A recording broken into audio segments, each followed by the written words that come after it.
For 500 years, Rome was the biggest, richest, and most spectacular city on earth. It was also the most dangerous. Every bath and alleyway had its thieves and thugs, and, even after Augustus put a stop to the street-fighting gangs of the late Republic, violent crime remained a problem. Ancient authors mention murderers, guilds of criminals, and even a mysterious group of assassins who killed their victims with poisoned needles. Firemen patrolled Rome's streets at night, and soldiers of the urban cohorts were stationed in public places during the day. Neither did much to suppress the crime rate. The urban cohorts, in fact, routinely contributed to the problem by extorting protection money. The Praetorian Guard, who were sometimes called in as riot police, were even worse and became notorious for casually beating and abusing innocent citizens.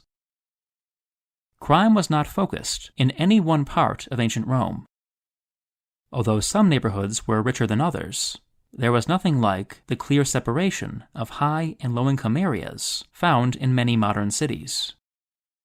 Throughout Rome, the mansions of the elite stood side by side with low-rent apartments and modest shops. Let's take a closer look. This is a map of Rome around the year 300. The outer dark line represents the Aurelian walls, which marked the edge of the imperial city. The inner line traces the old Republican walls, long disused and built over by this point in the city's history. Much of the city center was off-limits to housing: the Forum and Imperial Fora, the Capitoline Hill with its temples, the Palatine Hill with its palaces, the Colosseum and Circus Maximus. Few Romans, likewise, lived in the Campus Martius, the low-lying area in the bend of the Tiber, since this district was also filled with public buildings. The huge imperial bath complexes took up neighborhood-sized tracts of land. So did the vast private gardens along the edges of the city.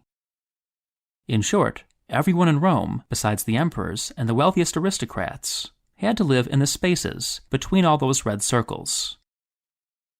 The houses of the elite, as mentioned, were scattered throughout the city, but there were clusters of mansions in a few areas, usually on the summits of hills, which were likelier to catch breezes during the sweltering summer.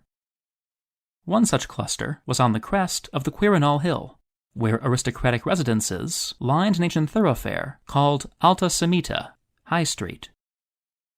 There were other groups of mansions along the parks of the Esquiline and Caelian hills. During the 1st and 2nd centuries, in an early instance of gentrification, elite houses displaced the historically working-class neighborhoods atop the Aventine Hill. So, where were the less salubrious parts of the city? Rome's iconic rough neighborhood was the Sabura, in the swampy valley between the Esquiline and Viminal hills. Roman authors dwell on the neighborhood's filthy streets, cheap taverns, and cheaper brothels. But, as in most parts of the city, there were pockets of affluence. For years, Caesar had a house there. The Emporium, Rome's warehouse district, was another unsavory part of town, inhabited mostly by dock workers and itinerant merchants. It didn't help that the whole neighborhood smelled like rancid olive oil, since it stood beside a gigantic mound of broken oil amphorae. Trastevere, across the river, was a crowded working-class district, home to many recent immigrants. It was not an especially rough neighborhood, but it wasn't respectable either. Everybody who was anybody lived on the other side of the Tiber. The Vatican, outside the Aurelian walls, was a patchwork of clay pits, working-class cemeteries, and scraggly vineyards that made the worst wine in Rome. It wasn't a dangerous area, but it wasn't a place to linger either. This video belongs to the Time Traveler's Guide to Ancient Rome series, which provides advice to those hypothetically possessing the means, motive, and opportunity to visit the ancient city. So, let's talk practicalities. If you were to somehow time travel to ancient Rome, which parts of the city would you be best advised to avoid? Obviously, you are much more likely to be mugged in the Sabura than on High Street. But it's not so much neighborhoods you have to watch out for, as it is trouble spots within those neighborhoods. Time travelers who find themselves in ancient Rome's seedier areas should avoid bars, barbers, and brothels. Bars first. Roman bars, tabernae or cauponai, were places to get a quick bite or long drink. They served simple hot food and cheap wine, and were popular neighborhood watering holes. They often doubled, however, as brothels, and were centers of illegal gambling. In a neighborhood like the Sabura, entering one would likely attract unwanted attention. Second, barbers. What, you ask, was wrong with barbers? Just one thing. They talked too much. Most Roman barbers worked outside, often on a street corner, where they tended to keep a steady stream of conversation going with their clients, with neighborhood idlers, and with anybody else within earshot.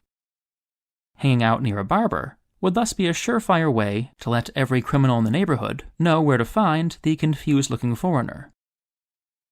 Finally, brothels. If you happened, by purest accident, to stumble into a Roman brothel, you would do best to stumble right back out. Quite aside from the other hazards of patronizing such places, you would stand an excellent chance of being robbed. If you plan to spend a substantial part of your visit in dangerous situations, you might want to hire a bodyguard. A good bodyguard, preferably a retired gladiator, would deter all but the most determined thieves.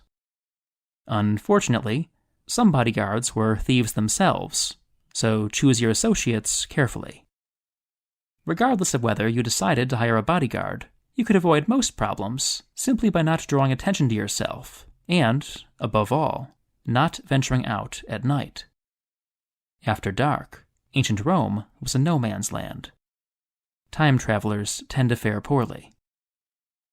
You'll find other useful tips about surviving a hypothetical trip to ancient Rome in my forthcoming book, Naked Statues, Fat Gladiators, and War Elephants. You'll find additional time travel gear on the Told in Stone Patreon page. Stay tuned for the next installment of A Time Traveler's Guide to Ancient Rome, and thanks for watching.